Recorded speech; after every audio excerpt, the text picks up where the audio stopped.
এক যুবক বিরাট এক অপরাধ করেছে, বিরাট এক গুনার কাজ করে ফেলেছে। ওই যুবকের কর্ম ছিল কাপন চুরি করা। কি করা? কাপন চুরি। দুনিয়ার মধ্যে মনে হয় এর চেয়ে বালা কাজ আর নাই। বালা কাজ নেই, এটা কি বালা কাজ? দুনিয়াত এর চেয়ে জঘন্য তোমার কাজ হতে পারে না। যেই লোকটা মারা গেল ওই লোকটার শেষ পর্যন্ত একটা কাপড় দিয়া বিদায় দেওয়া হয়। ওই কাপড়টার নাম হয়েছে সাদা কাপড়। কথা বলেন ঠিক কিনা? ওইটা ছাড়া কেউ দুনিয়াত কেউ কিছু নিয়ে যেতে পারে না। দুনিয়ার থেকে দুনিয়ার বস্তু হিসাবে একটা কাপড়ের কাপড় তারে পরায়া দেওয়া হয়। ওই কবরের মধ্যে যখন দেওয়া হয়, ওই কবরবাসী কবরের মধ্যে যাইয়া ওই যুবকটা কাপড়গুলি চুরি করে বাজারের মধ্যে বিক্রি করে। তার পেশা ওই কাপড় চুরি করা, কাপড় বিক্রি করা। একদিন হঠাৎ করে একদিন ওই মদিনার একটা সুন্দরী, বিশ্ব সুন্দরী মহিলা মারা যায়। যেই মহিলাটা ছিল, যেই মেয়েটা ছিল আবেদা সালেহা, ওই মহিলাটা সবসময় তাহাজ্জুদ নামাজ পড়তো। ওই মহিলাটা 5 ওয়াক্ত নামাজ পড়তো।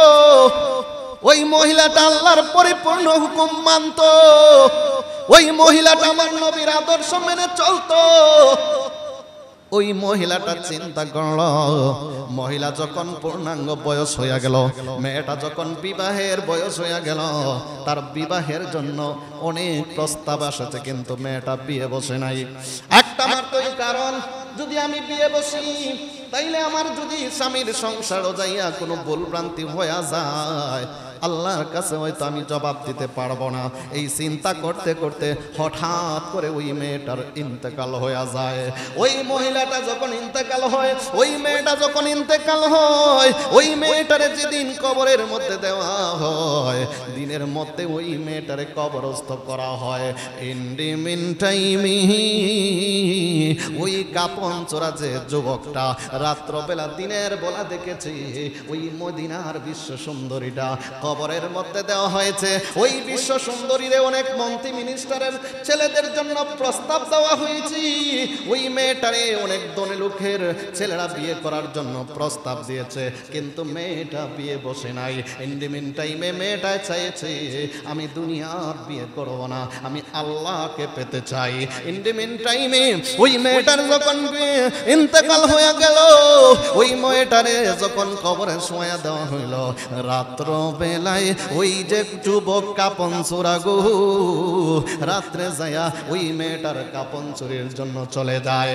ওই মেয়েটার সাথে আরো 4টা কবর খনন করে 5টা কাপন যখন চুরি করি, শেষ পর্যন্ত ওই মেয়েটার কবর থেকে যখন চলে আসে, ওই ছেলেটা যখন কবর থেকে চলে আসবে গো, ওই সময় শয়তান আইয়া বলতেছে তুই কোথায় যাস?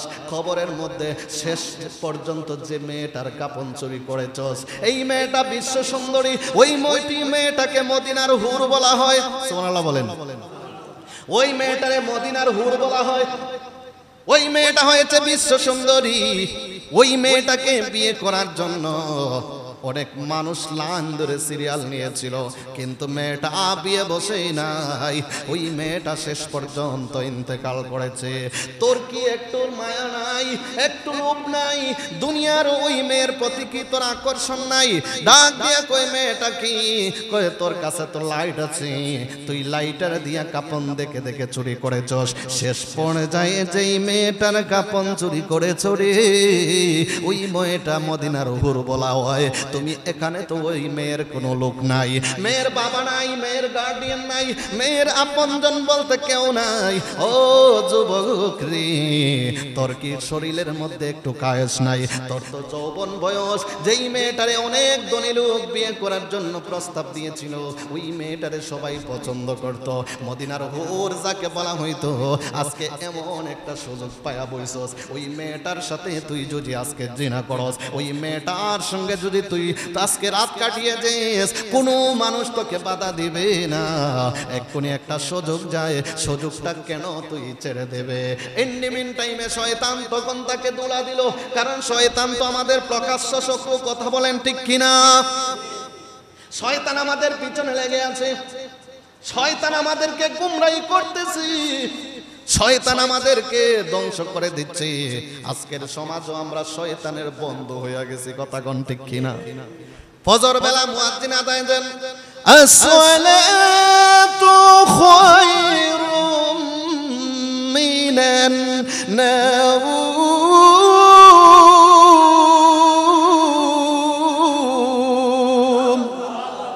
ঘুম থেকে নামাজ ভালো, আর আমাদেরকে শয়তান সুন্দর করে ঘুম পাড়াইয়া কয়, এত কষ্ট কইরা নামাজের মধ্যে কেন যাবি, একটু আরাম কইরা ঘুমা। আমরাও ঘুমায়া যাই। আজকে শয়তানের বন্ধু হইয়া গেছি, এজন্য আজকে আমাদের কাছে আমল নাই, কথা কোন ঠিক কিনা? ঈমানকে ধ্বংস করে ফেলছে, আমলগুলি নষ্ট হয়ে যাচ্ছে, আমল থেকে মানুষ দূরে ঠেলে দিচ্ছে। একটা মাত্রই কারণ, শয়তান আমাদের পিছনে লাগানো। ওই যুবকটা ডাক দিয়ে কয়ে, সত্যি বলেছ গো, ওই মেয়েটারে তো অনেক মানুষ বিয়ের জন্য প্রস্তাব দিয়েছে, কিন্তু মেয়েটা তো বিয়ে বসে নাই। অত বিশ্ব সুন্দরী মেয়ে, ওই মেয়েটারে দেখে কার না লোভ হবে? ইন্ডিমিন টাইমে ওই যুবকটা কবরের মধ্যে আবার যায়। যাওয়া মাত্র যখন তার হাতের লাইটটা জ্বালাইছে রে, জ্বালানো মাত্র তাকায়া দেখতেছে তো বিশ্ব সুন্দরী তো আমি আমার সামনে আর কোনোদিন পাই নাই। জোরে কি নাউজুবিল্লাহ বলবেন না?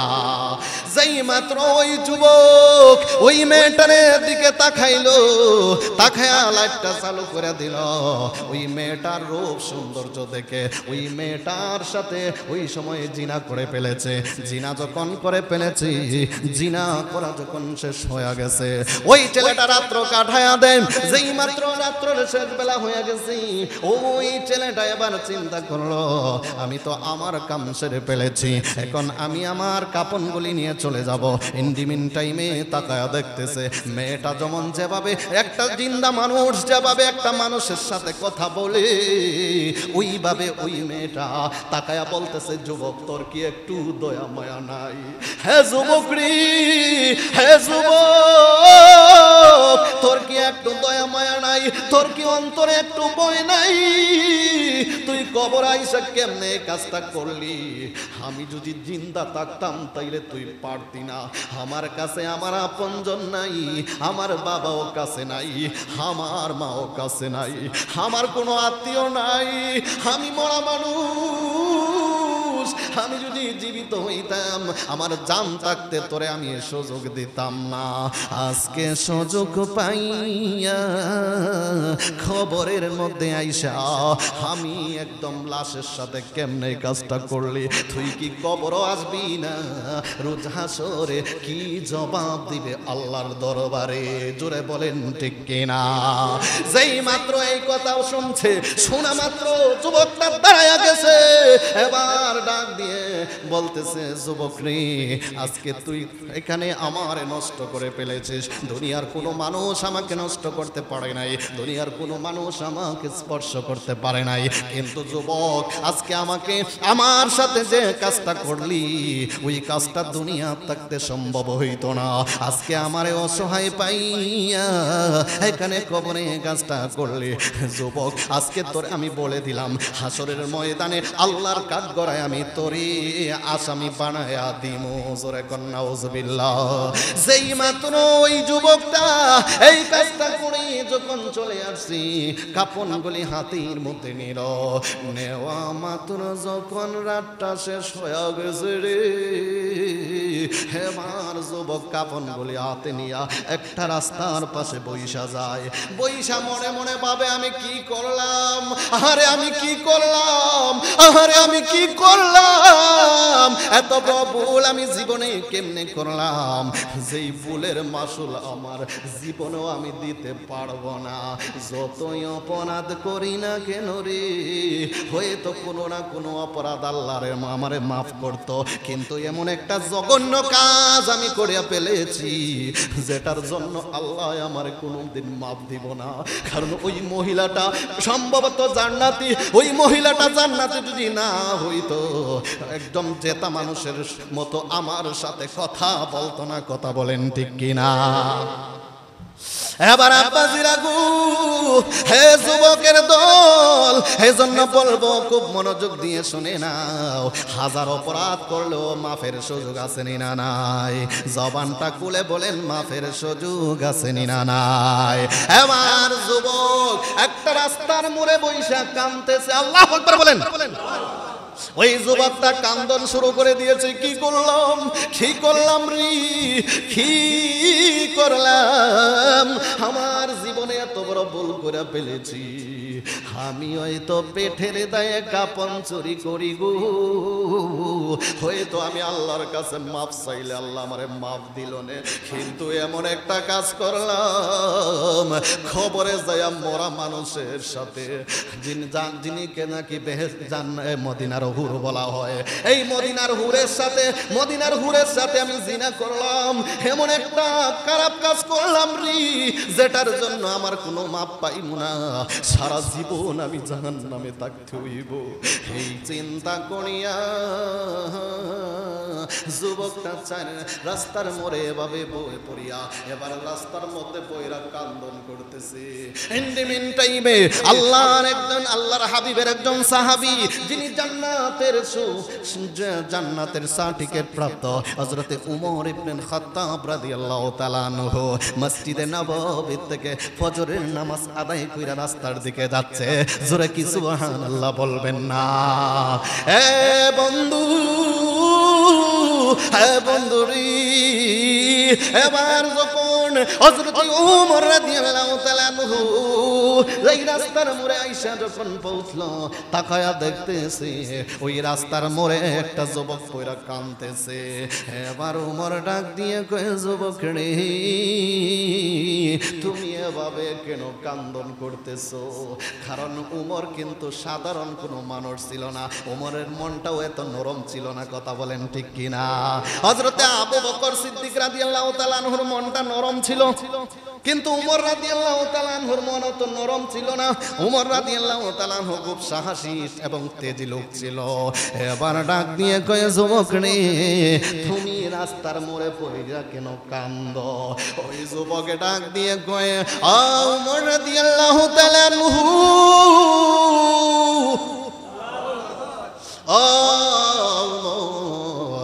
আমি কেন কান্দি জানুনি? আমি কান্দি একটা আমার তো কারণ আমি অনেক বড় অপরাধ করে ফেলেছি। তুমি শুনলে কোনো লাভ হবে না, তোমার কাছে কোনো তোমাকে বললেও আমার কোনো উপকারে আসবে না। উমর রাদিয়াল্লাহু তাআলা ডাক দিয়ে কই, যুবক রে, তুমি কি বলো, তুমি কি বলতে চাচ্ছ বলে বলো। হযরত উমর রাদিয়াল্লাহু তাআলা যেই মাত্র যুবকটার এই কথা বলছে, যুবকে ডাক নিয়ে কয়, ও আল্লাহর হাবিবের সাহাবী গো, আমাকে আপনি আপনার কাছে বললেও সমাধান হবে না। আমি দেখতেছি কোনো জায়গা যাওয়ার জায়গা নাই, একটা মাত্র রাস্তা রয়েছে, আল রাহমাতাল লিল আলামিনের কাছে আমি গেলে হয়তো মাপ পাইতে পারি। জোরে বলেন সুবহানাল্লাহ। ও আল্লাহর হাবিবের সাহাবী, আমারে আপনি একটু নিয়ে চলুন, আমার একটু নবীর দরবারে নিয়ে যাইবেন নি? আমার নবী কয়, ঠিক আছে তুমি চলো। যেই মাত্র আমার নবীর দরবারে হযরত ওমর ইবনে খাত্তাব রাদিয়াল্লাহু তাআলা আনহু ওই যুবকটারে লয়া গেছে, যায়া কয়, ইয়া রাসূলুল্লাহ, নবী গো, ওগো মায়ার নবীজি, আমি একটা যুবক রে আপনার কাছে নিয়ে আসলাম গো নবী। ওই যুবকটা যেন কি বলতে চায় আপনার কাছে। এবার আমার নবী নবী ডাক দিয়ে কয় যুবক রে তুমি কি বলতে চাও আমার কাছে তুমি কোলে বলো। এবার যেই মাত্র আমার নবী বলছে যুবক রে তুমি কি বলতে চাও তুমি কোলে বলো, আমি তোমার কথা শুনতে চাই। এবার ডাক দিয়ে কয় ইয়া রাসূলুল্লাহ নবী গো, দুইটা চোখ দিয়া পানি ছেড়ে ছেড়ে কাঁদতেছে। আমার নবী তাকায়া দেখতেছে চোখ দিয়া পানি পড়ে রে। আমার আল্লাহ কয় তুই যদি গুনাহ করে চোখের পানি পালায় আমারে ডাকস আমি আল্লাহর সাথে সাথে জবাব দেই। জোরে কোন সুবহানাল্লাহ। এ যুবকের দুল, আজকে আমি তোমাদেরকে উদ্দেশ্য করে বলতেছি, ভালো করে শুনো শুনো শুনো শুনো। এবার যেই মাত্র এবার আমার নবী তাকায় রইছে, যুবক ডাক দিয়ে কয় ইয়া রাসূলুল্লাহ নবী গো,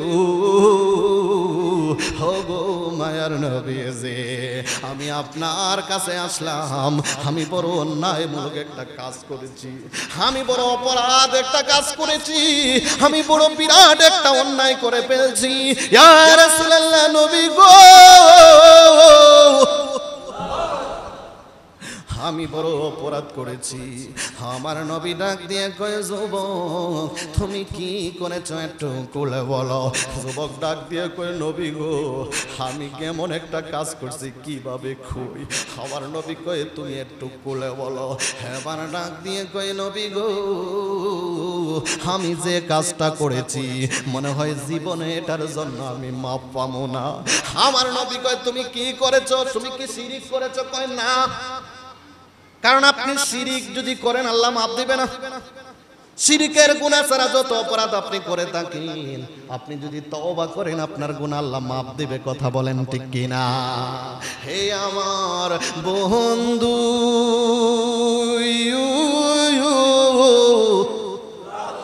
ও বন্ধু, এই জন্য তোমাদেরকে উদ্দেশ্য করে বলতে চাই ওই যুবকের দিকে একটু ফলো করো। এবার যুবক যখন নবীরে ডাক দিয়ে কই ইয়া রাসূলুল্লাহ নবী গো, ও গো মায়ার নবীজি আমি বিরাট অন্যায় করে ফেলেছি। কি অন্যায় করেছো তুমি কোলে বলো। ইয়া রাসূলুল্লাহ নবী গো আমি বললেও জানি আমি মাপ পাবো না। দুইটা চোখ দিয়া পানি পালায়া পালায়া কাঁদতেছে। আমার নবী কয় যুবক রে তুই ঘটনাটা আমার কাছে কোলে বল। যেই মাত্র এবার যুবক ডাক দিয়ে কয় নবী গো আমি হুরের সাথে জিনা করেছি। কার সাথে জিনা করছে? হুরের সাথে। হুরের সাথে। ও হুজুর প্রশ্ন করেন হুজুর মদিনা আবার দুনিয়াত থাকতে হুর আইব কেমনে? হুর না জান্নাতে?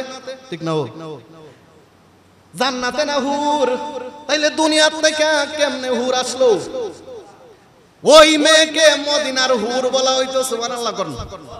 এত সুন্দরী ছিল মদিনার মানুষ তাকে মদিনার হুর বলতো, এজন্য ওই মদিনার হুরের সাথে আমি জিনা করেছি। আমার নবী ডাক দিয়ে কয় যুবক রে ও যুবক নে এমন একটা কাজ করলে, এমন একটা কাজ করে আমার কাছে এসেছোস, আমি রাহমাতুল লিল আলামিন হইয়াও তর্কের করার কিছু নাই, কারণ এই কাজটা আমি গ্রহণ করতে পারলাম না। কেন? কারণ আমার নবীর সেই কথা মনে হয়ে গেছে। হযরত মুসা আলাইহিস সালাতু ওয়াস সালাম ৭০,০০০ বনি ইসরাইলদেরকে লইয়া একবার বিশাল করা হয়েছিল। আপনারা ঘটনাটা অনেকে জানেন, কিন্তু বৃষ্টির জন্য একবার তারা ইস্তেসকার নামাজ পড়ছিল, ঠিক কিনা বলেন? এবার নামাজ পড়ে বৃষ্টির জন্য 2 রাকাত নামাজ পড়িয়া আল্লাহর কাছে মুনাজাত করছিল, তারপরেও বৃষ্টি হয় না। এবার মুসা আল্লাহর কাছে যাইয়া ডাক দিয়ে কয় আল্লাহ গো আপনার কাছে ৭০,০০০ বনি ইসরাইল লইয়া আমি মুনাজাত করলাম, তারপরেও কেন আপনি কবুল করলেন না? তারপরেও কেন আপনি বৃষ্টি দিলেন না? আমার আল্লাহ ডাক দিয়ে কয় মুসা রে ও মুসা, কারণ কেন দোয়া কবুল করছি না জানোনি? কারণ হইল তোমার এই ৭০,০০০ বনি ইসরাইলের মধ্যে একজন কঠিন জিনাকার রয়েছে। জোরে কর নাউজুবিল্লাহ। তাহলে বোঝা গেল জিনাকার থাকলে গুনাহ দোয়াও কবুল হয় না, ঠিক কিনা বলেন? কিন্তু যিনি জিনাকারী, যিনি অপরাধকারী, সে যদি মাপ চায় আল্লাহ মাপ দিবে। এবার ওই যুবক ডাক দিয়ে কই, নবী গো তাইলে আমি কি করব? নবী কয়, আমার করার কিছু নাই। ইন্ডিমিন টাইমে যুবকটা বের হয়ে যায় আমার নবীর কাছ থেকে যায়। ওই যুবকটা আল্লাহর কাছে কান্দে, ওই জমিনে পয়রা গড়াগড়ি করতে করতে কয়, আমি কিভাবে মাপ পামু, কিভাবে আমি মাপ পামু? রাহমাতাল লিল আলামিন তো আমারে মাপ দেয় নাই। উনি রাহমাতাল লিল আলামিন হইলেও তো নবী কয়, আমি মাপ দেওয়ার ক্ষমতা রাখি না, মাপ দেওয়ার ক্ষমতা একমাত্র আল্লাহ। কথা বলেন ঠিক কিনা? এবার যেই মাত্র এই যুবক কান্দেরি, কানতে কানতে কানতে কানতে মদিনার একটা পাহাড়ের মধ্যে চলে যায়। ওই পাহাড়ের উপরে দাঁড়ায় কান্দন শুরু করে দেয়। এবার ডাক দিয়ে কয়, আল্লাহ গো, ও আমার আল্লাহ গো, যতক্ষণ পর্যন্ত তুমি আমারে মাপ দিবা না, ততক্ষণ পর্যন্ত আমি এ পাহাড় থেকে যাবো না। জোরে কান সুবহানাল্লাহ। এই যুবক ডাক দিয়ে কয়, আল্লাহ গো, যতক্ষণ তুমি মাপ দিবা না, ততক্ষণ পর্যন্ত আমি যুবক পাহাড় ছেড়ে যাব না। যখন এই কথা বলে বলে রাত্র গভীর যখন হয়ে যায়, সাজদাত মেরে আল্লাহর ডাকে জোরে কান সুবহানাল্লাহ। এজন্য আল্লাহ বলে শেষ রাতের ইবাদতটা আমি কম বেশি পছন্দ করি। এজন্য আমি বলেছিলাম ফরজ নামাজের পরে স্থান তাহাজ্জুদের নামাজ। কথা বলেন ঠিক কিনা? এই তাহাজ্জুদের আমরা চাই কি চাই না? ফরেননি ফরেননি আরে পড়বেন, কারণ তাহাজ্জুদ পড়ার দরকার আছে না নাই? এই যুবক তাহাজ্জুদের নামাজ পড়ে এবং আল্লাহরে ডাক দিয়ে কয়, আল্লাহ গো, ও আল্লাহ, আমি তো অপরাধ করেছি, এমন একটা অপরাধ করেছি, আমি একজন কবরের মধ্যে যাই একজন হুরের সাথে জিনা করে ফেললাম। আল্লাহ গো, তুমি যদি আমারে মাফ না দাও, আমার কি গতি হইব, কি অবস্থা হইব রে? ও আল্লাহ, আমি তোমার কাছে কি জবাব দেব? ও আল্লাহ, আমি কি জবাব দিব? ও আল্লাহ, আমি কি জবাব দিব? আল্লাহ, ও আল্লাহ, আমারে তুমি মাফ করো। ও আল্লাহ, তুমি মাফ করো। যেই মাত্র আল্লাহর কাছে চোখের পানি পালায়া কান্দে, আল্লাহ রাব্বুল আলামিন ডাক দিয়া বলে, ফালইয়াদহাকু কালিলাও ওয়ালইয়াবকু কাসীরা।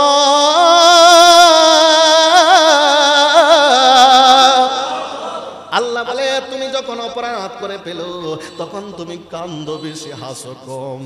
তুমি যদি কান্দো রে, আমি আল্লাহ তোমার কান্দা বড় পছন্দ করি।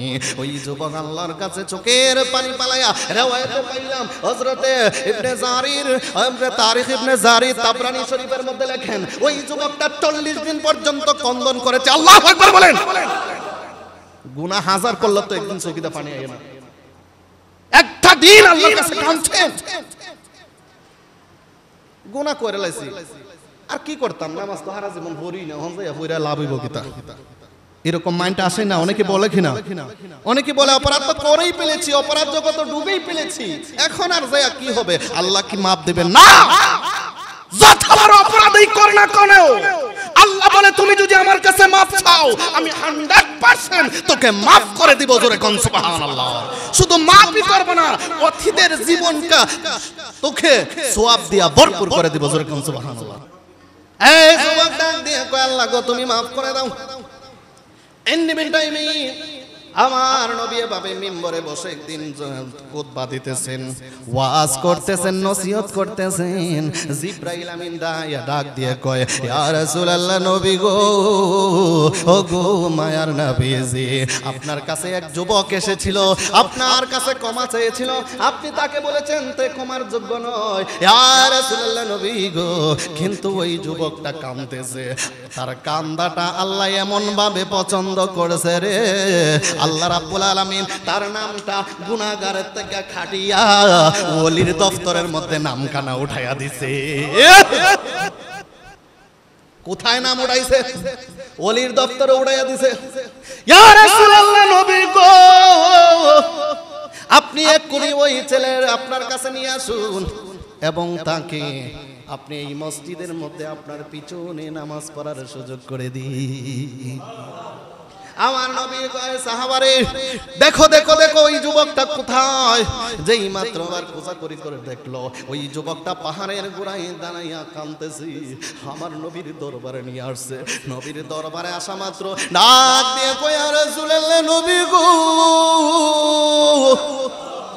ও নবীজি, মনে হয় আমার শাস্তি দেওয়ার জন্য আনছেন, কারণ আমার অপরাধের জন্য আপনি তো জান্না ফেলাইছেন কি অপরাধ করছি। মনে হয় আপনি আমারে শাস্তি দেওয়ার জন্য আপনার কাছে নিয়ে এসেছেন। আমার নবী কয় না না যুবক, আল্লাহ তোরে এত পছন্দ করেছে, শুধু কমাই করে নাই, তোর নামটা ওলির দপ্তরের মধ্যে উঠাইয়া দিছে। সুবহানাল্লাহ, জোরে কোন আল্লাহু আকবার বলেন। তাইলে আল্লাহ মাফ করে কি করে না?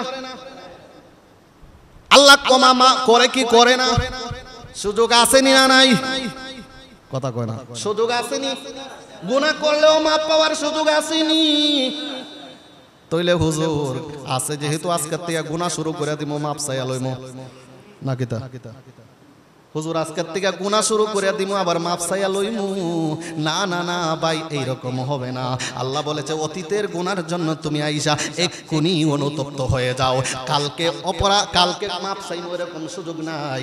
নামাজের জন্য আহ্বান করা হয়েছে, নামাজ মুয়াজ্জিন তোমাকে ডাকতেছে, নামাজের দিকে আসো, নামাজের দিকে আসো। আল্লাহ হচ্ছে মহান, আল্লাহ মহান, নামাজের দিকে আসো। তুমি বইলো না আগামীকাল আমি নামাজ পড়বো, কারণ আগামীকাল এমনও হতে পারে কিছুক্ষণের মধ্যে তোমার কাছে আজরাইল চলে আসতে পারে। কথা বলেন ঠিক কিনা? এজন্য বন্ধুরে সুযোগ নাই, সুযোগ নাই, সুযোগ নাই যে বলবেন আজকে আমি যুবক আছি, কালকে যখন একটু বৃদ্ধ হইয়া যাইব তখন আমি ইবাদত করবো, কারণ ইবাদত তো বুড়াদের জন্য, আমগুর জন্য না। ও যুবক, তুমি ভাবলা কেমনে তুমি বৃদ্ধ হইবা? তোমার মতো কত যুবক আজরাইলে নিয়ে যাইতেছে। কথা বলেন ঠিক কিনা? হে যুবকের দল, তাইলে হারাম কাজ থেকে বেঁচে থাকার দরকার আছে না নাই? হারাম কাজ থেকে বাচ্চা থাকতে হইলে যেই রকম কৌশল করার দরকার সেই রকম কৌশলেরও দরকার আছে। আপনারা একজনের নাম শুনছেন, ইমাম গাজ্জালী রহমাতুল্লাহ আলাইহি, শুনছেন নি? উনি বিরাট বড় একজন আল্লাহর ওলি। ওনার যুবক বয়সে কিন্তু একটা মেয়ে, ওনার এত সুন্দর চেহারা ছিল, ওনাকে দেখে ওনার জন্য মেয়েটা পাগল হয়ে গিয়েছিল। এবার ওই মেয়েটা চিন্তা করলো কিভাবে ইমাম গাজ্জালী রহমাতুল্লাহ আলাইহিকে হাত করা যায়। এবার কলে কৌশলে এবার তাকে তার কাছে নিয়ে যাওয়ার জন্য চেষ্টা করলো, কিন্তু ইমাম গাজ্জালী তো যায় না, অনেক কবর দিয়েছে আসার জন্য। এবার ইমাম গাজ্জালী বুঝা পালাইছে ওই মেয়ের চরিত্র ভালো না, ওখানে যায় না। এবার একটা কৌশল করলো, ওয়ামাকারু ওয়ামাকারাল্লাহ ওয়াল্লাহু খায়রুল মাকিরিন।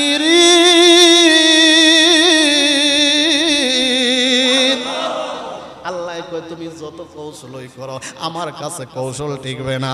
যেই মাত্র ওই মহিলাটা গ্রাস করতে পারে না, এখন মেয়েটা চিন্তা করলো কিভাবে তাকে আনা যায়। এবার কৌশল অবলম্বন করলো, একটা লোককে পাঠাইলো বার্তাবাহক, বলতেছে তুমি যাইয়া বলবা আমাদের সন্তান, আমাদের ঘরের মধ্যে একজন রোগী রয়েছে, জিনে ধরেছে তাকে যদি হুজুর না আসে তাইলে ভালো করতে পারবে না। উনি কিন্তু ইমাম গাজ্জালী রহমাতুল্লাহ আলাইহি ওই সময় মাদ্রাসার একজন ছাত্র ছিলেন। জোরে কোন সুবহানাল্লাহ।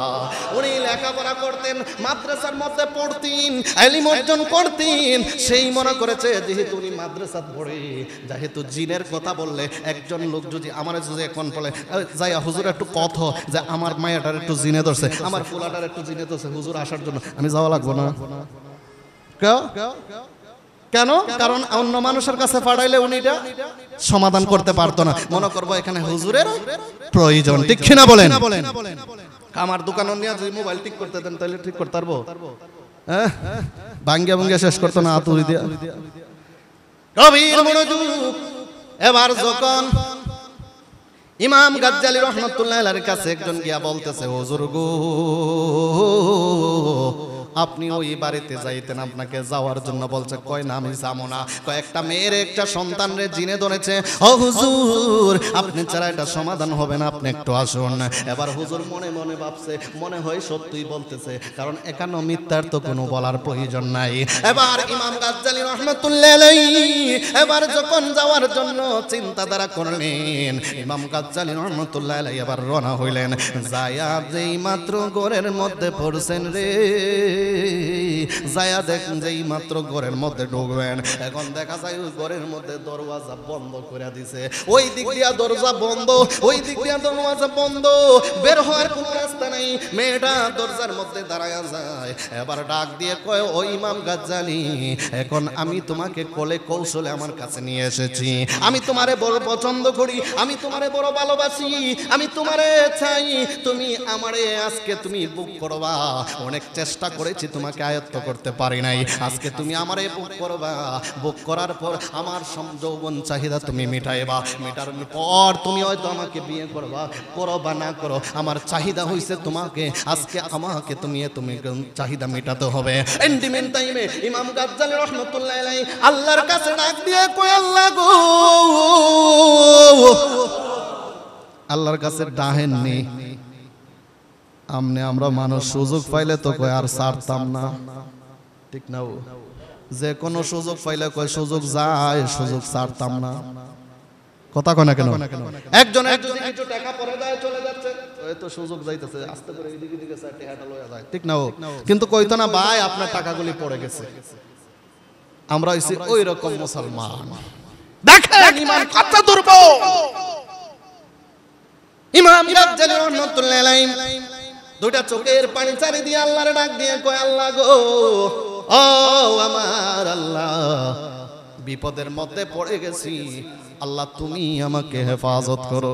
বিপদে পড়লেও আল্লাহরে ডাকলে আল্লাহ শুনে, কিন্তু অন্তর পরিষ্কার হতে হবে। কথা কোন ঠিক কিনা?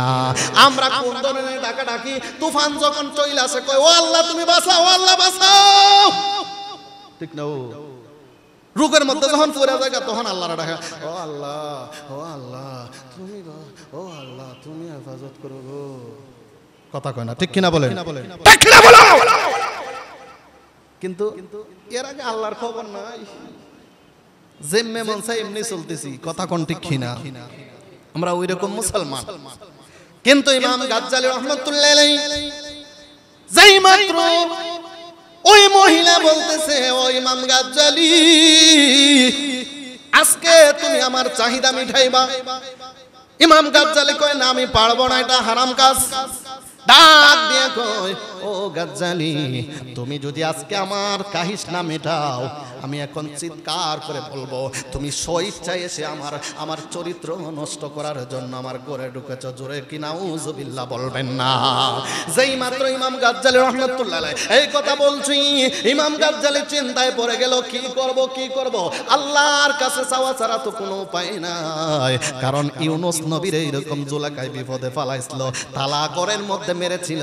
তারপর ইউসুফ আলাইহিস সালাম যখন আল্লাহরে ডাক দিছিল, সাথে সাথে তালাগুলি টাস টাস খুলে যায়। কথা বলেন ঠিক কিনা? ওয়া মাকারু ওয়া মাকারাল্লাহু ওয়াল্লাহু খায়রুল মাকিরিন। আল্লাহ কয়, যত কৌশল আমার কাছে সব কৌশল বন্ধ, আমি আরো বড় কৌশল জানি। যেই মাত্র ওই মহিলাটা বলতেছে, এবার গাজ্জালী রাহমাতুল্লাহ আলাইহি চিন্তায় পড়ে গেল, কিভাবে বাঁচবো। এই সময় আল্লাহরে দুইটা চোখের পানি চাইল, আল্লাহরে ডাক দিয়ে কয়, আল্লাহ গো, তুমি আমারে হেফাজত করো, আমার তো ভীষণ, আমি তো চরিত্র নষ্ট করতে চাই না, আমি ঈমানটাকে নষ্ট করতে চাই না, আমি জান্নাত কোনো অপরাধমূলক কাজ করি নাই। ও আল্লাহ, কিভাবে বাঁচবো, তুমি রাস্তা দাও। আল্লাহ কয়, তোর আরজি আমি কবুল করলাম। ইন্নি মিন টাইমে মাথার মধ্যে আল্লাহ জ্ঞান ঢুকাইয়া দিল। ইমাম গাজ্জালী কয়, ও মহিলা, তোমার কথা আমি মাইনা নিয়েছি, তবে আমার একটু সময় দাও, আমি ইস্তেনজা করে আসবো। জোরে কান সুবহানাল্লাহ। মেয়েটা চিন্তা করলো, বাথরুম ভিতর আছে, যান ইস্তেনজা তো করবেন, বাহিরে তোর যাওয়ার সুযোগ নাই, যান যান যান যান। ওই ইমাম গাজ্জালী রাহমাতুল্লাহ আলাইহি যেই মাত্র বাথরুমের মধ্যে ঢুকছে, টয়লেটের মধ্যে ঢুকিয়া এবার চিন্তা করলো কিভাবে বাঁচা যায়। এবার ময়লাগুলি হাত দিয়া উঠায়া ওই বাথরুম থেকে সমস্ত গায়ের মধ্যে মাইকা ফেলছে। ইমাম গাজ্জালী রাহমাতুল্লাহ আলাইহি চিন্তা করলো, এই দুনিয়ার ডাস্টবিনের কাসরাত চেয়ে জাহান্নামের কাসরাত অনেক ভয়ানক। জাহান্নামের মধ্যে যখন আল্লাহ দিবি, জাহান্নামের মধ্যে যখন দিবি, জাহান্নামী যদি আমি সাব্যস্ত হয়ে যায়, হাসরের মাঠে দিন কায়েম হবে, আধা দুপুরে সূর্য থাকবে, আমার মাথার মগজ গলে গলে পড়বে, এগুলো কালান দেওয়া হবে। ওই জঘন্য জাহান্নামের যে রক্তপুজ হবে, এর চেয়ে আমার বরং এই টয়লেটের ময়লা দিয়া যদি আমি বাঁচতে পারি, এই টয়লেটের ময়লা আমার জন্য ইহসান। জোরে কোন সুবহানাল্লাহ। ইমাম গাজ্জালী রাহমাতুল্লাহ আলাইহি ময়লা নিয়ে যখন শরীরের মধ্যে মেখে ফেললো, মাইকা যখন মেয়েটার সামনে আসছে, দেখা যায় মেয়েটাকে নাকের মধ্যে ধরছে। তুমি এত বড় নোংরা কাজটা করতে পারলা? তুমি এত বড় নোংরা কাজটা করতে পারলা? আমি এত বড় এত সুন্দরী মেয়ে, আর আমি আমার কাছে আসলা, আর তুমি গায়ের মধ্যে ডাস্টবিনের ময়লাগুলি লাগিয়ে দিয়েছো। এবার যখন দুর্গন্ধ লাগছে, কয় হেনতে বাইরে বাইরে বাইরে বাইরে, তোমার আমার দরকার নাই। যেই মাত্র উনি ঘর থেকে বের করে দিয়েছি, যখন ইমাম গাজ্জালী রাহমাতুল্লাহ আলাইহি ঘর থেকে বের হয়ে চলে যাবি, হঠাৎ করে ডাক দিয়ে কই, ও ইমাম গাজ্জালী একটু থামো, তুমি কেন এই কাজ করলা গো? ইমাম গাজ্জালী কই, ও বিশ্ব সুন্দরী, কেন করছি জানোস নি? কারণ আমি খারাপ কাজ থেকে বাঁচার জন্য এই ময়লা আমার জন্য যথেষ্ট। জাহান্নামের ময়লার থেকে যদি দুনিয়ার ময়লা গায়ে মাইকা যদি জাহান্নামের ময়লা থেকে আমি বাঁচতে পারি, সেজন্য আমি কৌশল অবলম্বন করেছি। এবার ডাক দিয়ে কয়, তুমি তো বিরাট একজন, আমি জানি তুমি সৎ মানুষ, তুমি আল্লাহর খাঁটি একজন বান্দা, তারপরেও জাহান্নামের বই। ইমাম গাজ্জালী ডাক দিয়ে কয়, জাহান্নাম এমন একটা জিনিস, প্রথম নম্বর কবরের মধ্যে যাওয়া লাগবে, ওই কবরের মধ্যে তিনটা প্রশ্ন করা হইব। আমি যদি জাহান্নামী হয়ে যাই, অপরাধ করে যাই, কবরের প্রশ্ন থেকে ছুটতে পারবো না, জাহান্নামের কানেকশনটা আমার কবরের মধ্যে লাগাইয়া দিবে। যেই যে কবরের কথা চিন্তা করে হযরত ওসমান বিন নুরাইন কাঁদতো কাঁদতো কাঁদতো। আল্লাহু আকবার বলেন। কবর দিকে একটু ভয় পাইছেন, কিন্তু উসমান জুন নুরাইন, যিনি দুই নূরের অধিকারী, আমার নবীর দুই মেয়েকে বিয়ে করেছিলেন, এই জন্য জুন নুরাইন বলা হয়। দুই নূরের অধিকারী, যিনি জান্নাতের সার্টিফিকেট প্রাপ্ত, আশারায়ে মুবাশশারা, তারপরেও কবর দেখেও উনি কাঁদতেন। দেখছেন দেখছেন, ভয় ছিল, ভয় ছিল, ওনাদের ভয় নাই, তারপরও কেন কাঁদতেন? একটা মাত্র কারণ, জুজি আল্লাহ আমারে আটকায়া ফেলে। একটা বার চোখের পানি ছাড়েন নাই, সারাদিন কবরের পার দিয়া যান। কবরের কথা একবার মনে করছেন নি? করেন নাই, করেন নাই। হাসরের ময়দানে কি অবস্থা হবে একবার চিন্তা করেন নাই? ইমাম গাজ্জালী রাহমাতুল্লাহ আলাইহি বলেন, এই হাসরের মাঠের বয়ে আমি জাহান্নামের বয়ে এই ময়লা আমার গায়ে মেখেছি। এবার ডাক দিয়ে কয়, ও ইমাম গাজ্জালী, দাঁড়ান দাঁড়ান দাঁড়ান, আমি আপনাকে যাইতে দিব না। আপনি যেই আল্লাহর অরাধারণ করেন, যে আল্লাহর বিশ্বাসী, আজকে আমার নতুন করে আপনি ওই কালমা পড়ায়া তওবা করায়া পবিত্র বানায়া দেন। জোরে কোন সুবহানাল্লাহ। এমনি টাইমে ইমাম গাজ্জালী রাহমাতুল্লাহ একটা দৌড় মারছে, কি পবিত্রতা হইছে, সমস্ত গোসল দিল, পরিষ্কার হইল। ইমাম গাজ্জালী রাহমাতুল্লাহ আলাইহি মাদ্রাসার মধ্যে চইলা যায়। ক্লাসের মধ্যে যখন ক্লাস বসছে, হঠাৎ করে টিচার তাকায়া দেখতেছে, রিওয়ায়াতে পাইলাম, এবার দেখতেছে যেমন এখান থেকে মেশকো আম্বরের গান আসতেছে। জোরে কোন সুবহানাল্লাহ। এত সুন্দর সুগন্ধি ব্যবহার করেছো, জবাব নাই। কারণ সুগন্ধি কেউ ব্যবহার করছে, কেউ করে নাই, কেউ করে নাই। কে করেছো? দাঁড়াও, সুগন্ধি ব্যবহার করেছো, মেশকো আম্বরের গান পাচ্ছি। ওই ছেলেটা মনে মনে কয়, ইমাম গাজ্জালী কয়, বুঝছি রে, আমি যে গোসল করছিলাম, আমি তো ময়লা লাগাইছিলাম, মনে হয় আমার কোনো জায়গায় লাগিয়ে রয়েছে, গোসল মনে হয় ভালো হয় নাই, এজন্য মনে হয় উনি কইতাছে দুর্গন্ধ পায়া, কইতাছে মেশকো আম্বরের গান পাইতে। জোরে কোন সুবহানাল্লাহ। ইমাম গাজ্জালী ভয়ে কাঁপতে শুরু করে দিয়েছে। আল্লাহু আকবার বলেন। ইমাম গাজ্জালী কাঁপতেছে, মনে হয় আমার দুর্গন্ধ পায়া উনি কইতেছে, দাঁড়ায় না কেউ, দাঁড়ায় না কেউ, দাঁড়ায় না। এবার উস্তাদ ডাক দিয়ে কই, ছাত্ররা রে, আমি তোমাদেরকে এক একজন করে চেক করব, তোমরা এত সুন্দর গ্রাম কোথায় পাইলা? আমার জীবনে তো এর গ্রাম, এরকম গ্রাম পাই নাই। কে এত সুন্দর আতর অথবা পারফিউম মেখেছো? কয় না না, কেউ মাখি নাই। বলে ঠিক আছে, আমি চেক করব। হযরত ইমাম গাজ্জালী রাহমাতুল্লাহ আলাইহির কাছে যখন এক এক চেক করে যখন আসলো, ইমাম গাজ্জালী ভয়ে কাঁপতেছে আর চোখ দিয়ে পানি ফেলাইতেছে। আজকে আমার কবর হইয়া যাইব, কারণ ক্লাসের মধ্যে আমি ময়লা লাগাইয়া চলে আসছি। কথা কোন ঠিক কিনা? ইমাম গাজ্জালি বয়ে কাঁপতেছে, চোখের পানি ছেড়ে দিয়ে কাঁদতেছে। ইন মিন টাইমে হুজুর যখন আসছে, ছাত্র যখন, উস্তাদজি যখন আসছে, আয়েশা ওনার কানে যখন নাকটা লাগায়া দেখতেছে, ইমাম গাজ্জালির শরীর থেকে মেশকে আম্বরের গান পাইতেছে। ডাক দিয়ে কয়, ও গাজ্জালি, তোমার শরীর থেকে গ্রাণ পাওয়া যাচ্ছে। ইমাম গাজ্জালি চোখের পানি দিয়া চাইরা জোরহাটটা কয়, হুজুর আমি বড় অন্যায় করেছি, আমি অপরাধ করেছি, আমি ময়লা আমার গায়ের মধ্যে মেখেছিলাম। সমস্ত ঘটনা হুজুরের কাছে খুলে বলে এবং বলে, আমি ময়লা গায়ে মেখেছিলাম, মনে হয় আমার কোনো ময়লা লেগে রয়েছে, এজন্য দুর্গন্ধ আপনি পাইতেছেন, আমারে মাফ করবেন। যেই মাত্র এই কথা বলছে গো, বলা মাত্র ওস্তাদজি কয়, না না না, আমি তোমার কাছ থেকে দুর্গন্ধ পাচ্ছি না, তোমার কাছ থেকে যেন জান্নাতের মেশক আম্বরের গান পাচ্ছি। জোরে কান সুবহানাল্লাহ। দেখেন আল্লাহ কেমন পবিত্র বানাইছে। এই অপবিত্র ময়লা থেকে বাঁচার জন্য উনি ডাস্টবিনের ময়লা গায়ে মাখলো, এই কাজরা থেকে গুনার কাজের বাঁচার জন্য। আর আমরা গুনার কাজ পাইলে আরো অগ্রসর হইয়া যাই। কথা কোন ঠিক কিনা? একটু চিন্তা করেন বন্ধুরা রে। ও বন্ধু, তোমাদেরকে উদ্দেশ্য করে বলছি, গুনাহ করছো অসুবিধা নাই, অপরাধ করেছো অসুবিধা নাই, সুদ খাইছো অসুবিধা নাই, ঘুষ খাইছো অসুবিধা নাই, তুমি নামাজ পড়ো নাই অসুবিধা নাই, তুমি জিনা করেছো অসুবিধা নাই, তুমি অপরাধমূলক কর্মকাণ্ড করেছো অসুবিধা নাই। এই আল্লাহর গরু আয়েশা একবার আল্লাহরে কো, আল্লাহ, আল্লাহরে সেজদা মাইরা কো, আল্লাহ গো আমি অপরাধ করছি, তুমি মাফ করে দাও। যদি অন্তরটা খুলে, ইন্নামাল আমালু বিন্নিয়াত, বুখারী শরীফের প্রথম নম্বর হাদিস, যদি অন্তরটাকে পরিষ্কার করে যদি একবার আল্লাহর কাছে তুমি তওবা করে নিও, আল্লাহ কয় 100% তোরে আমি পুত পবিত্র বানায়া দিমু। জোরে কান সুবহানাল্লাহ। তাইলে আজকে এই ওয়াজ থেকে শিক্ষা পাইলাম যে অপরাধ করলেও মাফের সুযোগ আছে। তবে হ্যাঁ, এখন থেকে এই চিন্তা করবেন না যে আমি অপরাধ করব আবার মাফ চাইব না, এরকম মাফ আল্লাহ দেবে না। শুনছেন যে মাফের সুযোগ আছে, চলে আসেন এক্ষুনি সাজদায় পড়ে আল্লাহর কাছে চান। যত বড় অপরাধী করছেন না কেন, আল্লাহ আপনাকে মাফ করে দিবে। অতীতের আপনার যে জীবন কাটিয়েছেন, এই জীবনটা আপনার সম্পূর্ণ সওয়াব দিয়া ভরপুর করে দিবে। জোরে কোন সুবহানাল্লাহ। আমরা এই সমস্ত গুনাহ থেকে বাঁচে থাকতে চাই কি চাই না? আমরা গুনার জন্য মাফ চাইতে চাই কি চাই না?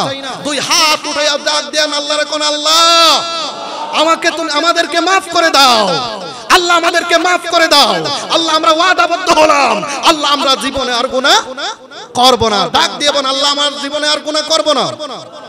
কিরামান কাতিবিন আছেন না নাই? লিখতেছেনি।